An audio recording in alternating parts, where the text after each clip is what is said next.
পাক সাল্লাল্লাহু আলাইহি ওয়াসাল্লাম বুখারী শরীফের মধ্যে বর্ণনা করেছেন, যে ব্যক্তি মিথ্যা কথা এবং অন্যায় আচরণ ছাড়িল না, তার সেই ব্যক্তির খানা পানি ত্যাগ করিয়া রোজা রাখায় আল্লাহ পাকের কোনো সন্তুষ্টি নেই।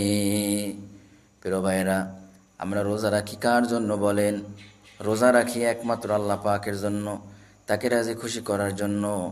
এজন্য আমরা যারা রোজা রাখবো, রোজা রাখার নিয়ত করেছি, তারা মিথ্যা কথা বলবো না, অন্যায় আচরণ করবো না, মানুষের গীবাত করবো না, মানুষের শেখাত করবো না, মানুষের খারাপ চাবো না।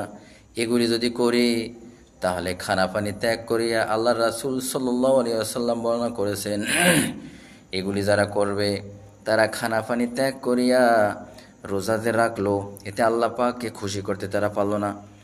আর আমরা একটাই লক্ষ্য রাখবো, আমরা রোজা রাখি আল্লাহ পাকের জন্য, তাকে খুশি করার জন্য, তার রাসূলকে খুশি করার জন্য। আর তাকে যদি খুশি করতে পারি আমরা জান্নাত পাবো, আমরা দুনিয়া থেকে শুরু করে সব জায়গায় ভালো স্থান পাবো। এজন্য সকলকে জোর অনুরোধ করব, রমজানের রোজা সঠিকভাবে রাখতে হবে এবং যেভাবে নিয়ম আছে সেই নিয়মের মধ্যে থেকে